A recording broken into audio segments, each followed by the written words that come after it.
Ainda de pé, por gentileza, abra a escritura comigo. Na carta de Romanos, no capítulo 5 e no versículo 1. Quero ler esse texto com você e tenho certeza no meu coração, no meu espírito, assim como foi pela manhã na primeira sessão aqui, que nós seremos inspirados. Nós seremos, irmãos, relembrados do efeito colateral da ressurreição. Porque, como eu dizia aqui mais cedo, Cristo Jesus morreu pelos nossos pecados. Porém, não se esqueça, Ele ressuscitou para a nossa justificação. Olha o que diz o apóstolo Paulo: justificados, pois, mediante a fé, temos paz com Deus por meio de nosso Senhor Jesus Cristo, por intermédio de quem obtivemos igualmente acesso pela fé a esta graça na qual estamos firmes, e gloriamo-nos na esperança da glória de Deus. E não somente isto, mas também nos gloriamos nas próprias tribulações, sabendo que a tribulação produz perseverança, a perseverança experiência, e a experiência esperança. Ora, a esperança não se confunde, porque o amor de Deus é derramado em nosso coração pelo Espírito Santo que nos foi outorgado. Porque Cristo, quando nós ainda éramos fracos, morreu a seu tempo pelos ímpios. Dificilmente alguém morreria por um justo, pois poderá ser que pelo bom alguém se anime a morrer, mas Deus prova o seu próprio amor para conosco, pelo fato de ter Cristo morrido por nós, sendo nós ainda pecadores. Logo muito mais agora, sendo justificados pelo seu sangue, seremos salvos por ele da ira. Porque se nós, quando inimigos, fomos reconciliados com Deus mediante a morte do seu Filho, muito mais, estando já reconciliados, seremos salvos pela sua vida. E não apenas isto, mas também nos gloriamos em Deus, por nosso Senhor Jesus Cristo, por intermédio de quem recebemos agora, diga agora, a reconciliação. Feche os seus olhos. Pai amado, nós te damos graças por essa tarde, te louvamos pela vida de cada um de nós que estamos aqui. Preparamos esse bom solo em nosso coração para as sementes que serão ministradas, e pedimos, Senhor, cumpra em nós a sua vontade. Encontra em nós corações dispostos, prontos e preparados para fazer tudo aquilo que o Senhor deseja. Que essa palavra ela perfure os nossos corações, que essa palavra nos exorte, edifique, console, tudo isso ao mesmo tempo nos torne aptos para a tua boa obra, Senhor, porque esse é o nosso desejo, corresponder em amor, gratidão, devoção a tudo quanto o Senhor fez por nós em Cristo Jesus. Essa é a nossa oração. Diga amém. Tome por gentileza o seu assento. Irmãos, esse texto que nós lemos vai ser a estrada que a gente vai percorrer durante toda a ministração aqui nessa tarde. Eu peço que, se você abriu a Bíblia, deixe ela aberta no seu colo aí, nas suas mãos, seja ela de papel, iPad, celular, enfim, nós consultaremos com alguma frequência esses versículos. Mas antes de mais nada, eu gostaria de expressar hoje a minha gratidão, como aqui já foi falado, de estar comemorando mais um ano de vida na presença de Deus, fazendo aquilo que é plano e propósito dele para a minha vida nessa terra. Então é motivo de grande honra, alegria, é um privilégio para mim. Falei de manhã, repito aqui de novo, não é pesado, não estou só cumprindo uma escala, eu estou fazendo aquilo que eu amo fazer, amém? E eu estou rendendo graças ao Senhor, irmãos, fazendo o pouco que ainda estou, por aquele que fez tudo por mim, amém? Mas nós estamos crescendo, e o nosso nível de respostas a Deus também vai aumentar. Você acredita nisso? Então, irmãos, 3.0, diga assim, de repente 30. Aleluia. Amém? Queria honrar a vida de um homem de Deus que está aqui. Estava brincando com ele, quando ele mandou uma mensagem, dizendo que estava por aqui em João Pessoa. Eu fiz, rapaz, vou apresentar o senhor. Não para revelar a sua idade, nada disso, viu? E também a missionária Adrina, que está aqui entre nós. Foram os meus primeiros líderes de jovens na Igreja Verbo da Vida, na época lá em Jaguaribe, e cuidaram de nós, oraram por nós, tiveram muita raiva também, eu admito, mas eu fiz deles líderes melhores, mais aprovados, e enfim, tenho certeza que todas as coisas cooperaram para o bem, estou aqui para a honra e glória de Deus, amém?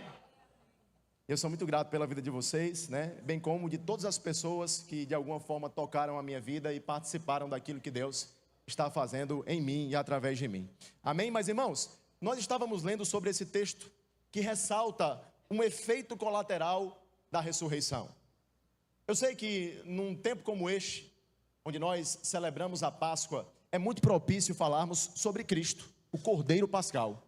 Afinal de contas, a data de hoje não é sobre coelho, nem sobre chocolate, é sobre o Cordeiro e o sangue de Jesus. Amém? Porém, queridos, já tratando sobre isso em outras ocasiões, Cristo Jesus, o nosso Cordeiro Pascal, a ressurreição dos mortos, que também é algo que está, reservado e prometido para nós que estamos em Cristo. Eu quero hoje falar sobre algo que é justamente uma implicação da ressurreição. Porque, irmãos, eu e você precisamos entender que, embora Cristo Jesus tenha morrido pelos nossos pecados, e Ele o fez como um cordeiro, a Bíblia, meus irmãos, ela revela que Jesus Cristo, Ele ressuscitou. Ele ressuscitou ao terceiro dia, e agora Ele não era mais um cordeiro, Ele era um leão. E Ele ruge, Ele brada, e Ele tem toda a autoridade e governo. Ele pegou, irmãos, tomou as chaves do inferno e da morte. Amém. Ele trouxe para nós, de volta, nós que somos parte da sua igreja, a autoridade, o domínio, o governo que havia sido perdido no jardim. Irmãos, Ele nos ressuscitou para a nossa justificação. E se, irmãos, se a questão era sermos justificados, essa justificação não seria possível apenas tendo Jesus morrido. Precisava, irmãos, dessa etapa crucial chamada ressurreição. A ressurreição de Cristo Jesus tornou possível o fato de sermos hoje a justiça de Deus. Ele não foi apenas um bom homem, um mártir. Não, Ele venceu a morte. Entenda, quando falamos sobre mártires, falamos sobre homens que se doaram por uma causa e morreram por ela. Mas deixa eu te lembrar, Jesus não só morreu, Ele venceu a morte. Ele não é um simples mártir, irmão. Não, Ele é aquele que bradou dos céus: está consumado, está feito. E o apóstolo Paulo vai dizer pouco mais à frente, sabe o que, irmãos? Tragada foi a morte pela vitória. Onde está a morte, a sua vitória? Onde está a morte, o seu aguilhão? Jesus venceu a morte, irmãos. Ele venceu a morte. Mas nós sabemos, por meio da Escritura, que os homens, eu e você, fomos criados à imagem e semelhança de Deus. Olhamos para Adão como nosso representante ali no jardim e vemos que ele foi criado numa posição de justiça e retidão. Tinha comunhão plena com Deus, ou seja, sem reservas, sem impedimentos. Ele acessava a presença de Deus. Deus também os visitava no jardim na viração do dia, conforme o texto bíblico anuncia. Mas, embora estes homens, Adão e Eva, tenham sido, irmãos, levantados, este homem e esta mulher, levantados para ser agentes de Deus nessa terra, administradores das coisas que foram criadas, para lavrar, cultivar e guardar. Eu e você sabemos que Deus, Ele tinha falado algo em Gênesis 2,16, que aquele que comesse da árvore do conhecimento do bem e do mal, este morreria. Mas nós vemos, irmãos, que não é o que acontece imediatamente. Eles não morrem fisicamente, pelo menos, mas espiritualmente já houve ali, por conta do pecado, uma desconexão. Amém? O homem morre primeiro espiritualmente, e a Bíblia vai dizer que o pecado inaugura o reinado da morte, porque eu e você não fomos criados para a morte, mas o pecado do homem, a rebelião do homem contra o seu Criador, inaugurou o reinado da morte. Nós que fomos criados para a eternidade, agora sabemos que estamos de alguma forma ou de outra com os dias contados, e cada dia mais é um dia menos. Olha que filosófico, é ou não? Eu sei, estamos esperando uma bendita esperança que temos, a volta e o retorno glorioso de Cristo. Isso não é uma falácia, isso não é uma mentira, isso não é um conto, isso é uma verdade, irmãos, que nos mantém mesmo assim pulsando, que nos mantém ansiosos pelo seu retorno, ansiando por Ele, desejando a sua vinda, o reencontro, irmãos, quando estaremos diante dEle face a face. Amém? Você tem expectativa sobre esse dia? Mas, queridos, o homem desobedeceu, e a Bíblia fala que esse homem, ele caiu em condenação, ele caiu em vergonha, em culpa, num complexo de inferioridade, de tal forma que Adão e Eva, assim que pecam, eles procuram se cingir com folhas de figueira, e aquilo já era a primeira nota de justiça própria que nós vemos na Escritura. O homem concebendo uma tola ideia de que poderia salvar a si mesmo, de que poderia resolver a sua própria história. Mas, irmãos, Deus não se agradou disso. E é por isso que está escrito também em Gênesis, já como um furo profético da redenção e do Cordeiro de Deus, que o próprio Deus, ele proveu peles de animais para cobri-los. Porque, irmãos, na plenitude dos tempos, Jesus Cristo, o Cordeiro de Deus, seria aquele que nos revestiria. E no lugar das nossas vestes de vergonha, de pecado e condenação, produzidas pelo pecado, agora nós estamos revestidos de Cristo Jesus. O seu sangue está sobre as nossas vidas. Ele nos cobriu, Ele nos vestiu de novas vestes. Ele nos deu uma nova realidade nele. Ele nos deu nova vida. Mas escute algo interessante. Com a queda, irmãos, nasceu uma necessidade de reparação. A necessidade de justiça. Porque o próprio Deus, que é o Criador de todas as coisas e sustenta todas as coisas pela palavra do seu poder, Ele também criou as regras do jogo. E você sabe que Deus, ele não pode negar a si mesmo. Ele não pode ir contra a sua palavra. Deus precisava ser justo. Afinal, está escrito em Romanos 6:23 que o salário do pecado é a morte. Se o homem pecou, uma sentença precisava ser pronunciada. O homem então morreu, espiritualmente falando. Foi separado de Deus. Mas a história ainda não estava acabada. Tanto é que nós vemos no mesmo texto de Gênesis, Deus, para preservar o homem, expulsa a humanidade do jardim. Coloca ali anjos com espadas, para impedir que o homem voltasse, provasse da árvore da vida e consumasse o seu estado de condenação, de pecado. Ali, irmãos, não era um Deus punitivo, era um Deus, irmãos, que estava protegendo, de alguma forma, o plano que já havia sido engendrado, criado, montado, elaborado, antes mesmo da fundação do mundo. O Cordeiro de Deus, queridos, ele já havia sido preparado, irmãos. Deus haveria de prover um cordeiro para nós. E eu gosto de falar, gosto de pensar que antes do haja luz, já existia o haja cruz.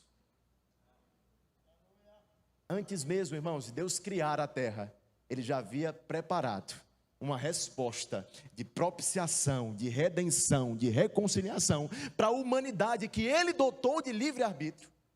Porque um parênteses aqui, irmãos, a liberdade é um pressuposto do amor. Deus nos criou, mas não nos obrigou a querê-lo. Por isso existia uma árvore do conhecimento do bem e do mal. Por isso existia a opção do homem fazer tanto o bem quanto o mal. Porque Deus não nos criou como robôs. Ele nos deu liberdade. Ele nos deu a condição de amá-lo, querê-lo, de responder a sua oferta de graça e misericórdia em nosso favor. Por isso eu e você precisamos entender, queridos, este Deus que criou estas regras do jogo precisava executar uma sentença por ele declarada. Deus então, segundo a Escritura, Romanos 3:26 fala sobre isso, mostrou-se justo, mas não somente justo, também justificador. Quando foi que Deus foi justo, irmãos? Quando Ele puniu o pecado. Puniu o pecado, irmãos. Mas ao mesmo tempo que Ele puniu o pecado, Ele foi também tão gracioso. Julgou o pecado, mas Ele colocou estes pecados e esta conta sobre Cristo Jesus. A Bíblia fala, e é o profeta quem endossa essa verdade, de que Ele levou sobre si os nossos pecados e iniquidades. O castigo que nos traz a paz estava sobre Ele, e pelas suas pisaduras nós fomos sarados. Houve ali uma substituição, irmãos. A dívida não foi simplesmente Deus fazendo vista grossa. Não existe dívida, não existe pecado, eu vou fingir de conta que não aconteceu. Não, Deus é justo. Mas Deus puniu o pecado do homem no seu único filho. Ele era o nosso representante ali. Aquela cruz não era dele, aquela cruz era minha, aquela cruz era sua. O salário do pecado era a morte. Nós, todos nós, preto, branco, rico, liso, velho ou criança, todos nós estávamos destituídos da glória de Deus. Carecíamos da sua graça. Sabe, irmãos, não existe nada bom na criação que a recomendasse para Deus. O homem havia caído em pecado. E agora, irmãos, uma situação complexa, pelo menos ao nosso entendimento, estava diante de Deus. Deus, que criou a humanidade para a sua glória, para amá-la e ser amado, Ele agora precisava julgar, sentenciar, aplicar o juízo prometido. Mas a Bíblia fala então que Ele foi justo, punindo os pecados do homem no Filho, e também justificador. Quando, irmãos? Quando Ele declarou justo cada um dos pecadores que crescem em Jesus. Deixa eu te falar uma coisa, irmãos. A justificação é um ato de Deus, da sua graça, que redime os pecados dos homens, culpados, sentenciados, condenados, mas declara eles em Cristo justos, retos, mediante a sua graça, mediante a fé em Jesus Cristo, como se o pecado não tivesse acontecido. Ele pega, irmãos, a nossa ficha criminal, cheia de pecado, e Ele simplesmente limpa a nossa ficha nos céus. Nós que estávamos em dívida com Ele por conta do pecado, agora somos alcançados pela sua graça, porque o sangue de Jesus está sobre nós. E quando Deus olha para nós hoje, Ele vê o Filho dele em nós. O sangue de Jesus em nós. Como o sangue esteve nos umbrais daquelas portas, protegendo o povo de Deus do juízo, este sangue agora está sobre as nossas vidas. Ele corre sobre a sua vida, irmãos. Você que está em Cristo, você que foi justificado. Essa palavra justificar, o verbo justificar, nas suas 39 ocorrências no Novo Testamento, ela é proclamada por 29 vezes pelo apóstolo Paulo. Isso nos mostra que, de alguma forma, a justificação era como a coroa da revelação recebida pelo apóstolo Paulo, da parte de Deus. Ele proclamava sobre isso de forma intensa, repetitiva, porque, irmãos, isso é mesmo glorioso. Nós, transgressores, pecadores, como Deus, que é justo e reto, nos aceitaria de volta na sua presença, que é santa? Como? A justificação, irmãos, é um efeito colateral da ressurreição e da obra de Cristo Jesus. E é sobre isso que nós aprenderemos. Se antes, irmãos, eu e você estávamos condenados, separados de Deus por conta dos nossos pecados, em Cristo Jesus, eu e você fomos reconciliados, justificados, saímos da qualidade de transgressores e fomos colocados na posição de justiça de Deus. 2 Coríntios 5:21 está escrito: aquele que não conheceu o pecado, Deus o fez pecado por nós, para que nele fôssemos feitos a justiça de Deus. É por isso que, se hoje você está em Cristo, você pode proclamar, irmãos: eu sou a justiça de Deus em Cristo Jesus. Manassés Guerra, no livro A Festa da Redenção, ele diz algo poderoso. Ele fala: Deus precisou lidar não somente com o que nós fazíamos, mas sobretudo com o que nós éramos. Não apenas mudar as ações, mas a natureza também. Sabe, irmão, se Deus optasse por mudar simplesmente as nossas ações, nós voltaríamos a fazê-las, a praticá-las, voltaríamos a cometer pecado. Mas o que Deus fez por meio de Jesus Cristo, na sua obra redentora, foi mudar a nossa natureza, irmãos. Agora, nós que éramos escravos do pecado, estamos no lugar onde somos servos da justiça. Sabe qual é a graça da nova aliança? Eu e você não temos mais desculpas para não obedecer a Deus, porque tem uma nova natureza em nós. Tem um espírito que deseja e que se inclina para as coisas do alto. Não somos mais dominados pela carne, agora eu e você dominamos a carne. Agora eu e você podemos apresentar, oferecer resistência à carne. Sujeitai-vos a Deus, diz a Escritura. Resisti ao diabo e ele fugirá de vós. Meus irmãos, o Cordeiro de Deus, ele foi imolado em nosso lugar. E nós podemos dizer tranquilamente, irmãos, que Jesus Cristo, o justo, sem pecado, perfeito, Cordeiro de Deus, ele limpou completamente a nossa ficha. Agora, quando Deus olha para nós, se lembre disso, ele não vê pecador, miserável, pobre, cego e nu. Ele olha para nós e vê: essa aqui é a minha justiça, lavado e remido pelo sangue do Cordeiro, santo, justo, separado, escolhido, predestinado para as boas obras. Esse aí foi eleito para ser santo e irrepreensível. Amém. Mas existe a história de um homem que me inspira, e aliás deve inspirar todos nós cristãos pela sua bravura, pela sua coragem. Estou falando de Martinho Lutero, um importante reformador da história da igreja. A história conta que ele estava acorrentado pela escravidão espiritual, e tomado de justiça própria, ele queria fazer por merecer a justificação, fazer por merecer a salvação. Quando é que isso seria possível, gente? A Bíblia fala que não havia nenhum justo, um justo sequer. A Bíblia fala que a nossa justiça diante de Deus era como trapos de imundícia. Não podiam resolver a nossa história, porque nós estávamos em pecado. Por mais bondosos que fôssemos, a gente não poderia dizer assim, matar no peito, bater no peito e dizer assim: olha, eu vou resolver agora a história da humanidade. Por quê? Porque você também era pecador, porque você também estava morto em seus delitos e pecados. Como é que um pecador vai representar o outro? Era necessário que um justo. E onde se achava um justo nessa terra? Em canto nenhum. Mas irmãos, a Bíblia fala que Deus amou de tal maneira o mundo.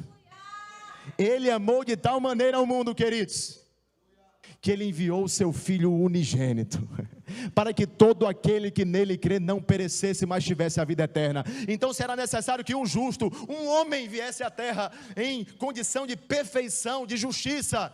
O próprio Deus assumiu a forma humana, não julgou por usurpação ser igual a Deus, humilhou-se, foi tentado em todas as coisas, semelhante a nós, mas a Bíblia fala, sem pecado. Sem pecado. E como ovelha muda, ele foi até o matador. Santo, irmãos. Aquelas acusações contra ele eram grandes falácias. Ele não merecia aquilo.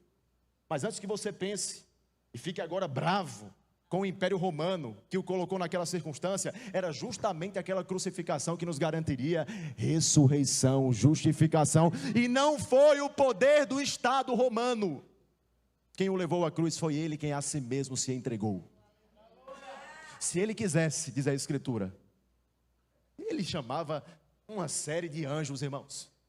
Eu não sei se você sabe, mas um anjo faz um estrago grande, irmãos. Ele é forte, ele é poderoso em Deus. Mas irmãos, e se isso acontecesse? Eu estava vendo uma peça esses dias, parênteses, né? Não tem esses teatros, né? Da ressurreição de Cristo. Aí um abençoado, injuriado com aquela situação, na hora que, né, o cara vai meter a lança no Jesus Cristo fake lá, que estava fazendo o papel de Jesus, né? Aí o cara aparece com um capacete e dana na cabeça do guarda, irmãos, romano. Não sabe ele que se Jesus Cristo não fosse até o fim com aquela morte, até o último suspiro, até a última gota de sangue, nós estávamos fadados ao inferno, à condenação eterna. Eu sei, irmãos, quando olhamos para a cruz, a gente não sente simplesmente, uau, glória a Deus, eu tenho um grande prazer em ver o meu Senhor e Salvador ali morrendo, sofrendo. Mas irmãos, aquela dor foi necessária por conta dos nossos pecados. Quando olhamos para aquela cruz, nós vemos o tamanho da nossa dívida, mas por favor não pare por aí. Na cruz também nós vemos o tamanho do perdão e do amor de Deus. Ele foi até o fim por nós. Ele passou por aquela via dolorosa. Ele bradou ao Pai: Pai, Deus meu, por que me abandonaste? Ele se sentiu abandonado pelo próprio Pai. Mas irmãos, foi justamente aquele brado: a ti entrego o meu espírito, que inaugurou o reinado da vida. Eu e você hoje, irmãos, deixa eu te lembrar essa verdade. Não estamos mais sobre o reinado da morte, do pecado. Hoje eu e você, irmãos, reinamos em vida. Reinamos em vida, irmãos. Somos justos. Somos a própria justiça de Deus em Cristo Jesus. Mas voltando a Martinho Lutero, aquele monge, ele recorreu a todos os recursos do catolicismo da sua época. Ele afligia a sua alma com intermináveis confissões. Todos os pensamentos, todos os pecados, todos os seus erros, Ele confessava e confessava e confessava, mas não parava de atormentar a sua alma, porque era uma lista muito extensa. Mas não somente isso, a história conta que ele flagelava o seu próprio corpo. Cada pecado cometido por ele, irmãos, ele flagelava a si mesmo, chicoteava-se, usava instrumentos de tortura, batia nas suas próprias costas, porque ele queria fazer por merecer. Eu preciso sofrer por Cristo. Entenda, o sofrimento que hoje nós vivemos por Cristo não é um sofrimento que nós mesmos nos causamos. É um sofrimento, queridos, que é dado segundo a hostilidade deste mundo, a mensagem que nós carregamos. A perseguição que existe, porque a luz está em nós, e a luz dissipa as trevas. E irmãos, aquele que quiser viver piedosamente para Cristo Jesus, está escrito, é o apóstolo Paulo quem diz a Timóteo, enfrentará perseguições. Ele nunca escondeu essa realidade, ele nunca escondeu este fato. Porém, irmãos, no afã de ser aceito por Deus, com base na própria justiça, Martinho Lutero, ele se angustiava ao perceber que não era justo o suficiente, o bastante, até que ele leu Romanos 1,17, e lá está escrito, o meu justo viverá pela fé, irmãos. Pela fé, aquele homem ficou tão, assim, regozijado com aquela revelação, que ele, irmãos, participou de uma grande leva de impressões e cópias da Escritura no vocabulário alemão, que não existia na época, estava tudo no latim, era uma propriedade praticamente exclusiva do clérigo, dos padres. Mas agora ele traduz aquilo, porque ele queria falar dessa revelação para as pessoas. Ei, nós somos justos em Deus por conta da fé em Cristo Jesus. Assim como foi Abraão, nosso pai da fé, ele creu e isso lhe foi imputado como justiça. Não as nossas obras, irmãos, mas a própria fé que Deus nos dá, ela nos dá acesso a essa justificação. E hoje eu e você, irmãos, estamos numa posição de retidão, justiça diante do Pai.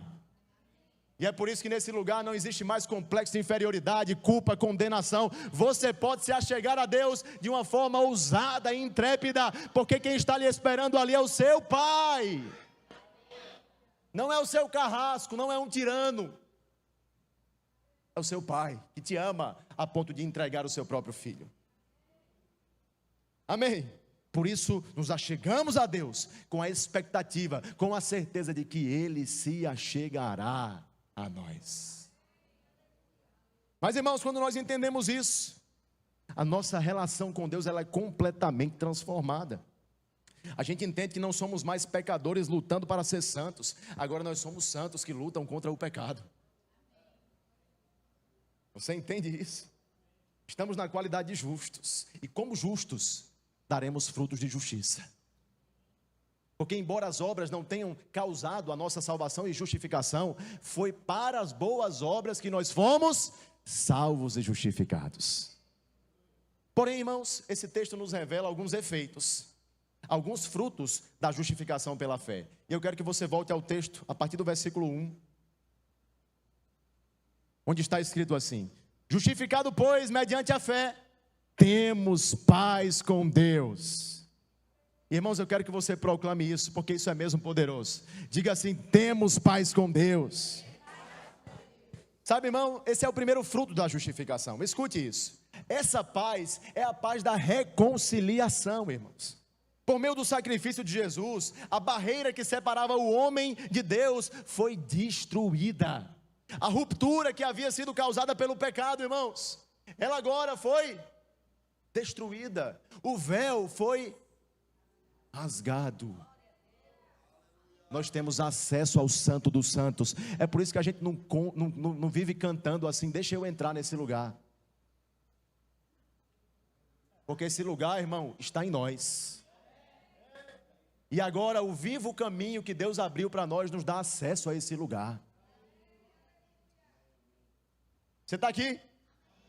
Por meio do sacrifício de Jesus, irmãos, então nós podemos ter novamente comunhão com Deus. Não somos mais filhos da sua ira, não somos mais filhos da desobediência, nós somos filhos do amor de Deus. Eu sei, Paulo tinha falado lá no capítulo 1, no versículo 18, que a ira de Deus se manifesta, se revela contra toda a impiedade e perversidade dos homens. Mas sabe, irmãos, essa paz, a qual Paulo está proclamando aqui no capítulo 5, ela indica que a ira de Deus não mais ameaça aqueles que foram justificados. Não mais, irmãos, ameaça aqueles que estão em Cristo. Por quê? Porque quem está em Cristo foi aceito. E quando você é aceito, irmãos, deixa eu te falar, sabe aquela rejeição insistente, produzida pelo pecado, pelo nosso ego, aquela necessidade de se sentir aceito pelos homens, por todo mundo tem que te elogiar, todo mundo tem que fazer. Irmão, você foi aceito por Cristo. O Criador do universo te aceitou no Filho. O sangue de Jesus dignificou você. Pare de ser tão carente. Você foi aceito pelo Pai Celestial. Se Ele me aceitou, irmãos, não importa quem me rejeite. Você entende isso? Agora escute uma coisa importante: do mesmo céu, de onde vem a ira contra o pecado, vem também a justiça de Deus sobre todos aqueles que creem. Mas essa, irmãos, que nós estamos falando, não é a paz de Deus, como Paulo fala lá em Filipenses, por exemplo, no capítulo 4, no versículo 6. Não é a paz como fruto do Espírito, que é o que Paulo fala lá em Gálatas, no capítulo 5. Essa não é a paz de Deus. A paz que ele fala no capítulo 5, produzida pela justificação, é a paz com Deus. Tem uma grande diferença nisso. Porque se nós, irmãos, hoje em Cristo desfrutamos de paz com Deus, é porque antes nós não tínhamos. É porque antes nós tínhamos inimizade com Deus. O pecado fez separação entre a gente e Deus. Inimizade. Essa paz é a paz da reaproximação. Essa paz é a paz da reconciliação. Essa paz é o resultado de um relacionamento que foi reestruturado pelo sangue do Cordeiro. Em vez de inimigos, hoje eu e você somos amigos de Deus. Amigos de Deus.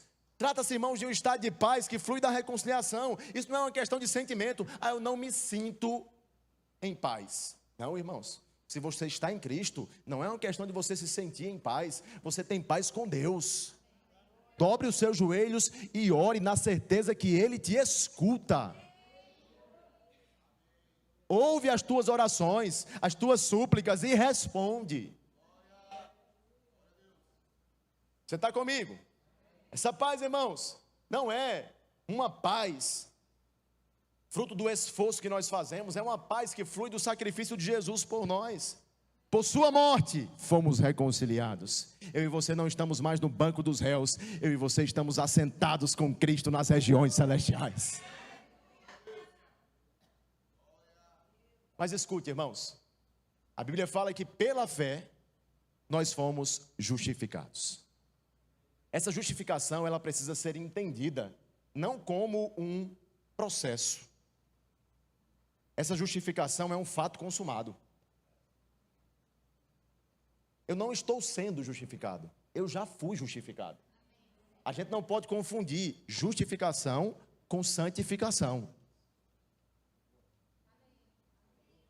Não é quando eu acerto que eu me torno mais justo, que eu me credencio mais justo diante de Deus. Não, justo é uma qualidade que já foi sentenciada sobre nós por conta da obra de Jesus. Você não se torna mais justo quando acerta e menos justo quando erra. Agora, irmãos, existe um processo que sucede à justificação. E isso sim é um processo. Esse processo se chama de santificação. Uma vez que eu e você, irmãos, estamos em Cristo Jesus, o que é que acontece? Nós estamos dia após dia nos despindo do velho homem e nos revestindo de Cristo Jesus, para que então andemos em novidade de vida. Mas justificação não é processo, é um fato consumado. Diga: eu sou justo em Cristo Jesus. Eu sou justo e estou sendo santificado. Você está comigo? Aleluia! Mas avancemos. Temos paz com Deus. É o primeiro fruto da justificação. Qual é o segundo? Olhe para o texto, versículo 2, parte A. Por intermédio de quem obtivemos igualmente o quê? Quem está comigo? Acesso. Acesso pela fé, irmãos. a esta graça na qual nós estamos firmes. Acesso à graça, irmãos, é o segundo fruto da justificação. Olha só, se a paz com Deus é uma bênção que já foi consumada em Cristo, porque nós já fomos justificados, isso se estamos em Cristo, amém? Agora o acesso à graça, segundo o apóstolo Paulo, é algo que traz consigo um caráter contínuo. Nós temos acesso à graça continuamente, podemos nos achegar a Deus na certeza de que receberemos da parte dele favor e graça em tempo oportuno. O que é um tempo oportuno? O tempo que precisamos. Então esse acesso à graça é de caráter contínuo. Mas eu acho interessante porque essa palavra grega acesso vem do original prosagog. Ela tem um significado tríplice. Deixa eu falar para você, o primeiro deles, uma introdução de alguém na presença da realeza. Irmãos, quando eu e você fomos lavados e remidos pelo sangue de Jesus, Jesus Cristo nos introduziu na presença de Deus. Ele abriu as portas do seu palácio eterno e nos colocou, irmãos, diante da presença do Rei dos Reis. Esse palácio, queridos, deixa eu te falar, é o céu. Irmãos, por merecimento nós ganhamos o inferno, mas pela graça nós recebemos o céu. Agora o Senhor está escancarando as portas do céu para aqueles que acessam a sua graça pela fé, para aqueles que foram justificados. É claro, o portão de entrada é Cristo Jesus e o passaporte é a fé. Não sou salvo, irmãos, porque sou verbiano, assembleiano, batista, presbiteriano. Eu sou salvo porque eu creio em Cristo Jesus. Você entende isso? Amém, é a fé nele que salva, justifica, santifica o homem. Mas esse significado no grego também aponta para essa ideia de aproximação do adorador a Deus. Essa palavra ela pressupõe, irmãos, a ideia, a imagem de alguém que se aproxima do santuário de Deus a fim de adorá-lo. Deixa eu te falar, o crente que foi justificado, ele desfruta muito mais do que uma aproximação periódica. Irmãos, a presença que hoje está à sua disposição aqui, eu sei, existe uma unção coletiva especial para um momento como esse. Mas o Deus que está aqui, está na sua casa, está no seu trabalho, está onde você estiver. Porque a presença de Deus não está mais reclusa em templos feitos por mãos de homens. Nós somos o tabernáculo do Deus vivo, nós somos a casa de Deus, nós somos o templo do Espírito Santo. Você entende isso? Isso logicamente que não é um encorajamento para você deixar de congregar. Afinal de contas, a Bíblia fala sobre isso. Não deixem de congregar. Porque existe mesmo uma graça da parte de Deus quando nós estamos juntos, quando nós servimos uns aos outros, quando nós somos equipados nesse ambiente. Amém? Você precisa valorizar a sua igreja local. Você é grato? Você é grato pela Igreja Verbo da Vida, Portal do Sol? Amém? Mas essa palavra ela também aponta para a ideia da chegada a um porto seguro, uma embarcação que chega a um porto seguro. Irmãos, quando nós dependemos dos nossos próprios esforços, nós somos varridos pelas tempestades da vida. Sabe o que acontece? A gente se vê como marinheiros impotentes. A gente tenta agradar a Deus com base nos nossos próprios méritos, com base nos nossos próprios esforços, e a gente vê não é suficiente.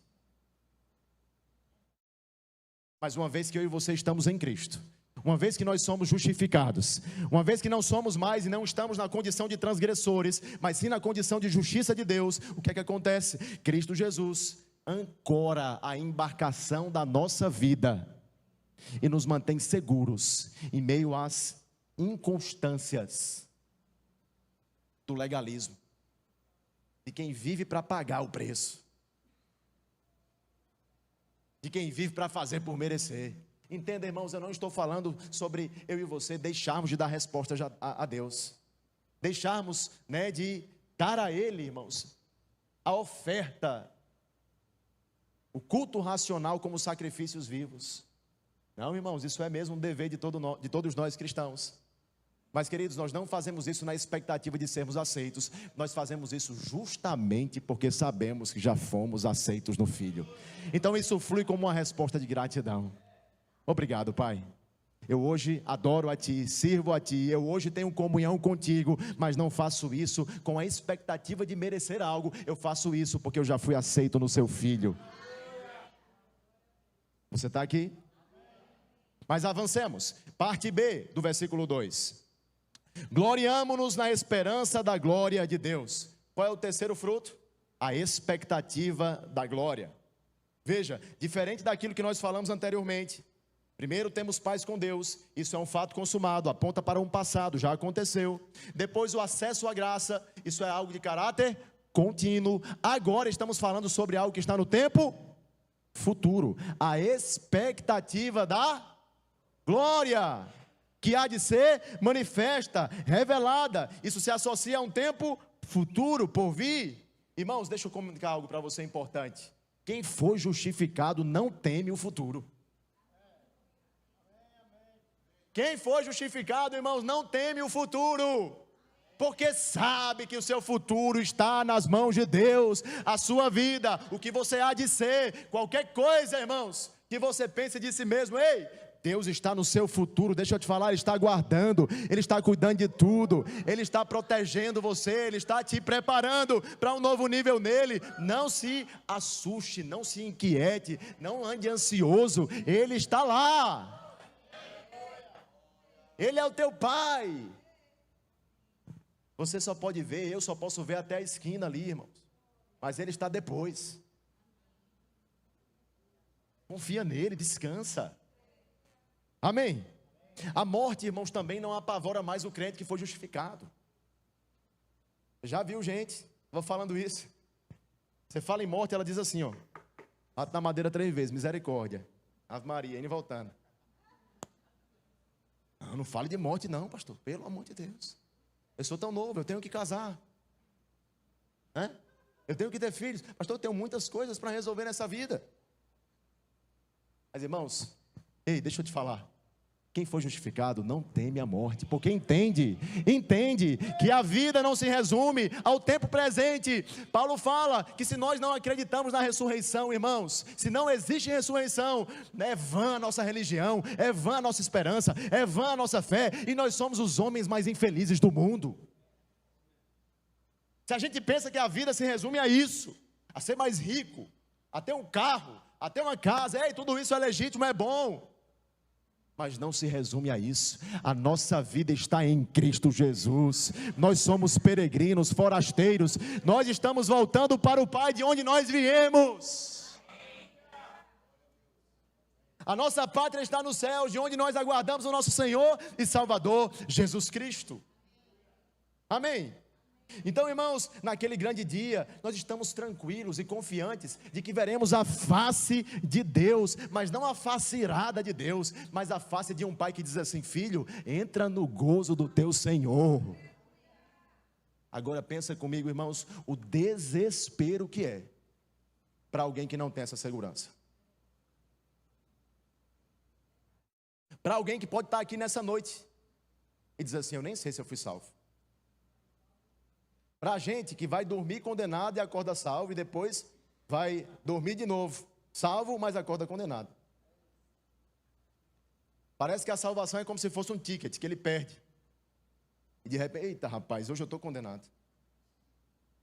Titubeando, não tem convicção, certeza, segurança da salvação. Deixa eu te falar, irmãos, se você está nessa zona de instabilidade, é tempo hoje de você tomar um posicionamento de fé e entregar a sua vida para Jesus, parar de viver na inconstância, parar de viver na dúvida, na incredulidade e dizer assim, Senhor, Tu és o único e suficiente Salvador da minha vida. Hoje é dia de salvação. Amém? Então naquele grande dia nós veremos o Senhor face a face, e a Bíblia fala que a criação será plenamente redimida do seu cativeiro. O apóstolo Paulo em 2 Timóteo 4, 6 ao 8, a Bíblia fala que ele está numa masmorra romana, ele está na antessala do martírio, prestes a ser degolado, irmãos. Me diga, ele estava desesperado? Me diga, ele estava assim, meu Deus do céu, e agora para onde eu vou? O que farei da minha vida? Em outro momento, esse mesmo apóstolo já tinha dito, estar com Cristo é incomparavelmente melhor. Ele já sabia para onde ia. Ele estava tranquilo quanto ao seu futuro, quanto à sua eternidade, porque ele tinha segurança de que nada poderia separá-lo do amor de Deus que está em Cristo Jesus. Mas escute uma coisa, ele disse assim: a hora da minha partida é chegada, agora o reto juiz me dará a coroa da justiça. Quando você pensa na morte, estou de novo com essa história, você se espanta? Eu pergunto isso, irmão, porque a sua resposta ela pode apontar para uma insegurança, ou pode apontar para uma expectativa jubilosa, regozijada, ardente, que anseia: eu quero estar com Cristo. Eu sei que você não vai se colocar na beira do precipício para adiantar esse processo, não precisa disso, ok? Porque você tem um propósito. Enquanto Ele te deu o fôlego de vida nessa terra, Ele conta contigo para alguma coisa. Mas, irmão, pensar sobre a morte, não vai te deixar inquieto, não vai te deixar desesperado. Na verdade, vai te fazer lembrar: estar com Cristo é incomparavelmente melhor. As minhas leves e momentâneas tribulações estão produzindo para mim um eterno peso de glória. Quando eu lembro, irmãos, o que é estar com Cristo, eu fico mesmo cheio de expectativas para vê-lo, para encontrá-lo. Um pastor, existe essa história que eu queria compartilhar com vocês, que me inspira.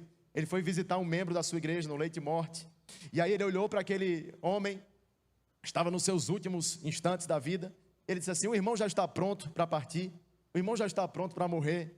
E com o rosto resplandecente de alegria, aquele crente respondeu: não, pastor, eu estou pronto para viver, eu estou indo para casa. E, irmãos, no dia do seu velório, eu declaro que vai ter uma grande festa. Não é porque o povo está aliviado com a sua partida, amém? Eu sei, você vai deixar saudade, eu vou deixar saudade. Mas, irmãos, as pessoas têm que olhar para nós. As pessoas têm que olhar para nós, irmãos, e ver que essa ardente expectativa que nós temos de estar com Cristo, ela foi tão verdadeira, tão genuína, que no dia da nossa partida, em vez de a gente pensar: e agora, o que vai ser da nossa vida? Não, ele está com Cristo, que é incomparavelmente melhor. Ele cumpriu a sua carreira, ele combateu o bom combate, ele guardou a fé. Agora ele foi ao encontro daquele que tanto ele pregou, que tanto ele desejou, que tanto ele amou. Deixa ele. Irmãos, eu já preguei em alguns velórios, e é impressionante a diferença que existe em um velório de crente e um velório de descrente. Porque o velório do descrente é aquela coisa mesmo desesperadora, não se sabe para onde a alma foi, para onde o espírito foi. Mas eu já participei de velórios que parecia, irmãos, um culto de celebração. As pessoas celebravam, glória a Deus, a expectativa da glória consumia o coração daquelas pessoas, e eles estavam comemorando, comemorando, irmãos, entenda, eu não estou dizendo para a gente comemorar a morte de alguém, não, entenda, não é isso que eu estou dizendo, mas é porque aquele homem viveu de tal forma, por aquele propósito, com aquele desejo, e agora, irmãos, a sua partida era na verdade um novo começo, uma vida eterna, os portais eternos estavam sendo abertos para ele. É tão bom, irmãos, quando nós temos essa segurança, essa certeza, a expectativa da glória. Eu e você, irmãos, estamos indo para Deus. Mas vamos lá, alegria no sofrimento é mais um fruto que eu queria compartilhar com vocês. Vai comigo, versículo 3 ao 5. E não somente isto, mas também nos gloriamos nas próprias tribulações. Diga uau. Sabendo que a tribulação produz o quê? Perseverança. A perseverança é a experiência, e a experiência é a esperança. Ora, a esperança não confunde, porque o amor de Deus é derramado em nossos corações. Escute aqui. A justificação, irmãos, ela não apenas nos prepara para o céu num tempo vindouro. A justificação, ela também nos equipa para vivermos uma vida triunfante aqui na terra. Eu e você, embora tenhamos essa esperança viva quanto à eternidade, a gente não pode também ficar torcendo: eu quero morrer, eu quero morrer, eu quero morrer. Não, irmãos, não é assim que acontece. Entenda uma coisa importante: Paulo ele não está tratando aqui meramente do porvir, do futuro, mas de algo que nos capacita para viver uma vida gloriosa em meio às tribulações, em meio às tensões. Nós nos regozijamos, nós nos alegramos, não somente pelo alvo que temos, que é a glória e a expectativa dela, mas também, irmãos, pelos meios que nos conduzem a ela. Deixa eu te falar uma coisa interessante. A Bíblia diz que se com Ele nós sofremos, com Ele nós seremos glorificados. Nós participamos também dos sofrimentos de Cristo, irmãos, nessa terra.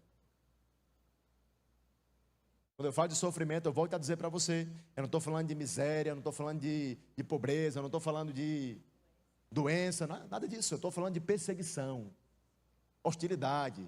Todo que deseja viver piedosamente para Cristo será, não é talvez, será perseguido. Você lembra disso? Mas, irmãos, entenda, a gente não se gloria por causa do sofrimento. Afinal, eu e você não somos masoquistas, amantes da dor. Sabe por que a gente se gloria, irmãos? Por conta dos frutos que os processos muitas vezes podem nos trazer. Sabe que tem coisas sobre você e sobre mim que a gente só vai conhecer quando passa pelos vales?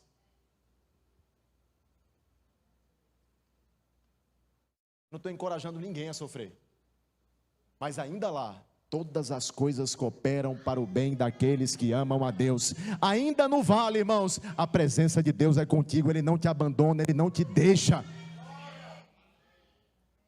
E Deus muitas vezes está mais interessado em transformar você do que em resolver o seu problema.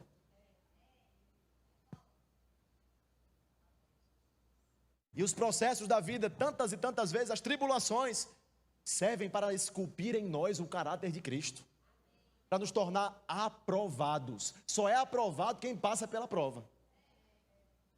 É ou não? A aprovação é um certificado de quem foi provado. Foi provado, mas não foi reprovado. Foi provado, mas teve a chancela. Esse aqui é um homem de Deus. Esse aqui não abriu mão das suas convicções. Esse aqui não deixou a sua fé por nada. E está vendo uma coisa que distingue crente e descrente? Bodes de ovelhas, discípulos de multidão, tribulações. Emocionalismo de salvação. Porque, irmãos, quem se converte por conta de emoções, na hora que as emoções não existirem,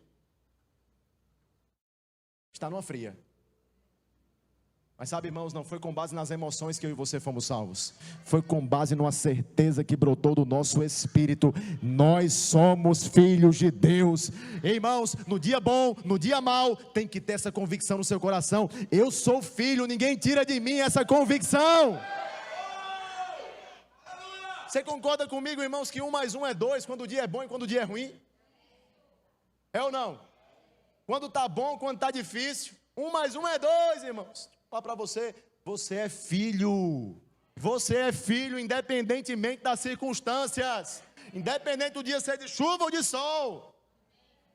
Independente de estar passando pela bonança ou pela tribulação. Por gentileza, não se esqueça de quem você é em Cristo.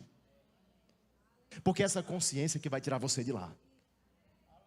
Porque é essa consciência que vai fazer de você um homem, um cristão aprovado, mesmo em meio às tensões da vida.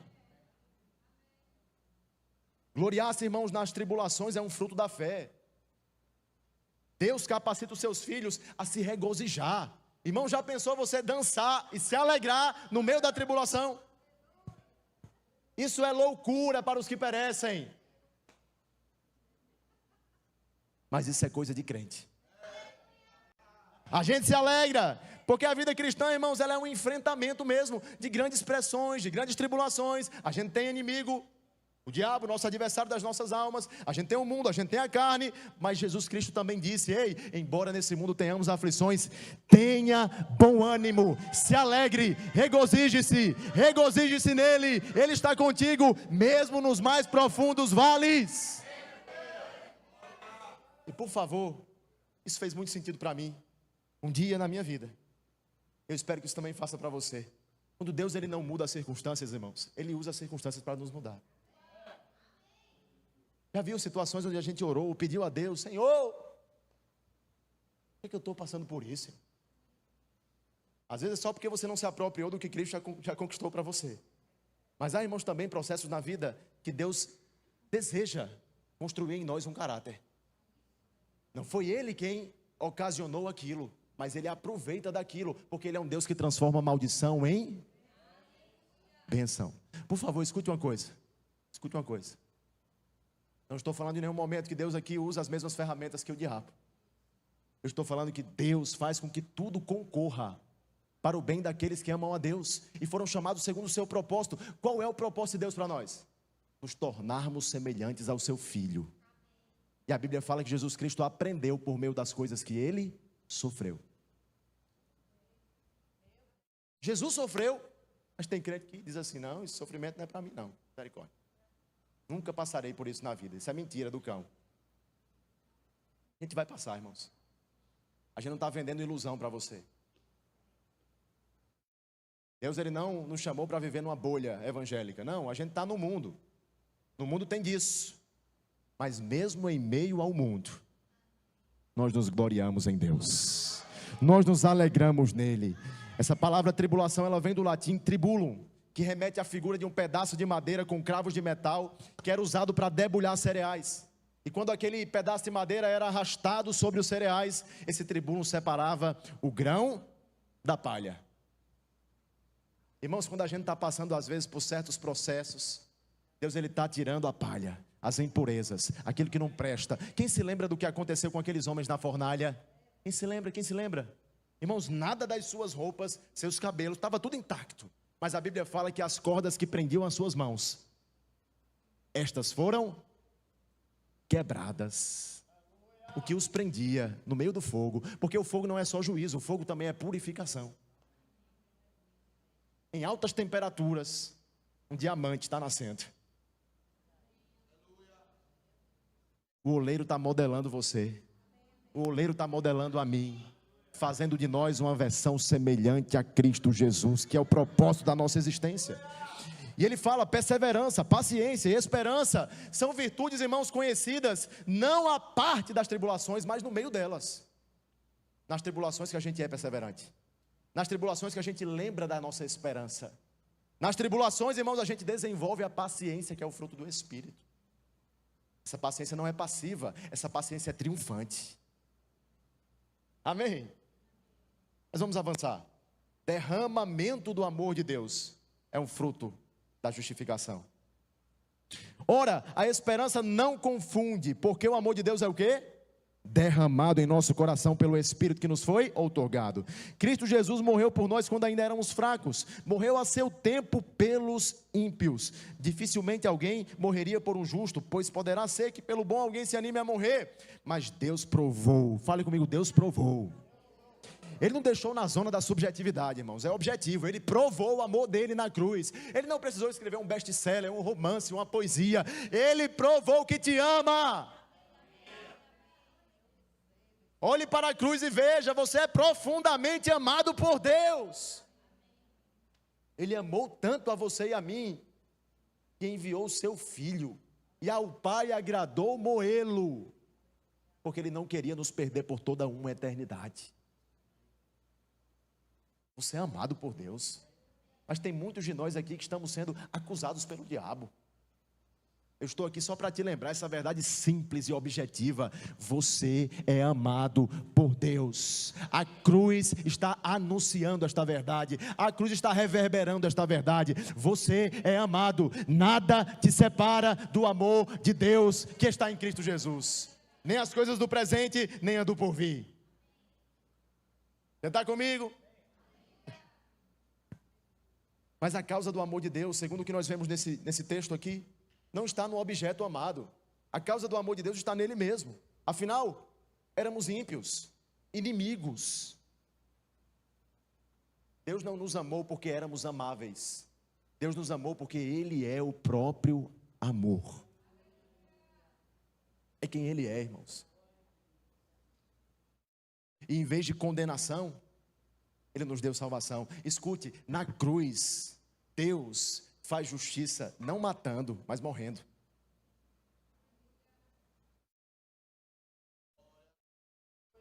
Na cruz, Deus fez justiça não matando, mas morrendo. Ele se deu por nós, irmãos. E a sua justiça foi possível por conta da sua morte e ressurreição. Por isso, irmãos, os nossos irmãos puritanos, eles costumavam perguntar: achas pouco o fato de seres amados por Deus? Pergunta ao irmão do seu lado isso, por gentileza. Você está achando pouco? Você é amado pelo Criador dos céus e da terra. Você é amado por aquele que sustenta todas as coisas pela palavra do seu poder. Você é amado por aquele que fez os firmamentos, o mar, os céus. Você é amado pelo Deus vivo e verdadeiro, único.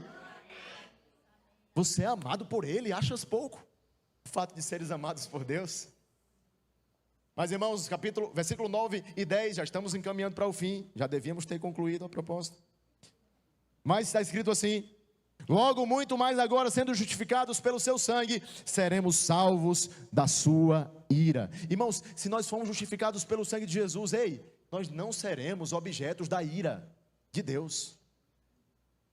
Porque a ira de Deus, segundo a Escritura, ela vem contra toda impiedade e perversidade dos homens. Aqueles que não creem em Jesus, segundo a Escritura, já estão condenados. Mas aqueles que creem em Jesus, estes serão salvos no dia do juízo. Por isso eu proclamo diante de você agora, irmãos: arrependa-se dos seus pecados. Ainda é tempo de você mudar a sua história. Ainda é tempo de você assistir o que Deus pode fazer quando você decide colocar a sua fé e a sua confiança nele. Arrependa-se dos seus pecados, irmãos. Paulo está passando da justificação para a glorificação, do que Deus tem feito por nós, para aquilo que Deus efetivamente fará por nós, quando as coisas se consumarem.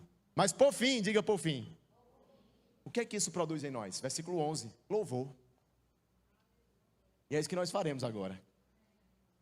Toda essa coisa que nós falamos, todos os frutos da reconciliação e da justificação, devem produzir no coração daqueles que foram justificados louvor.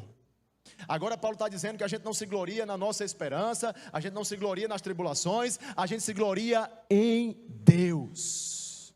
Olha lá, versículo 11: e não apenas isto, também nos gloriamos em Deus por nosso Senhor Jesus Cristo. Deixa eu te falar, irmãos, não existe nada que enche o coração do crente de mais entusiasmo do que a salvação, do que os céus.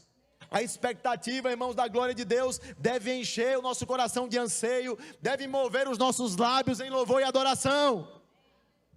De todas as alegrias, irmãos, que nós podemos ter ou experimentar no tempo presente ou no porvir, nenhuma delas pode se exceder a nossa alegria em Deus por ter nos dado Jesus Cristo e a sua salvação. Nenhuma delas, irmãos. Ele é o nosso maior prazer, Ele está acima de qualquer uma das suas dádivas, de qualquer uma das suas bênçãos. O abençoador é sempre melhor do que a bênção, irmãos. Aquilo que Deus é muito melhor do que aquilo que Deus oferece. Eu sei o que Ele é o que Ele oferece. Mas a sua expectativa de receber alguma coisa da parte de Deus, além daquilo que Ele já te deu em Cristo, irmãos, começa a se gloriar, porque em Cristo Ele já te deu tudo. A alegria da salvação. A Bíblia fala que na presença dele existe plenitude de alegria. Na sua destra, delícias perpetuamente. Prazer, satisfação, alegria. A vida cristã não é uma vida enfadonha, pesada, triste. Não, irmãos, é uma vida vibrante, fervorosa, cheia de alegria. E a alegria é um fruto do Espírito, irmãos. É um fruto do Espírito, e isso não depende das circunstâncias que nós vivemos. Isso não depende do dinheiro que a gente tem na conta. Isso não depende, irmãos, da dor que a gente pode estar sentindo nesse momento. É por isso que Abacuque, no capítulo 3, no versículo 17 e 18, o profeta declarará esta verdade retumbante aos nossos corações. Ele diz assim: ainda que a figueira não floresça, que o produto da oliveira minta, que não hajam gados nos currais. Ele conclui dizendo assim, todavia eu me alegrarei em Deus e exultarei no Deus da minha salvação.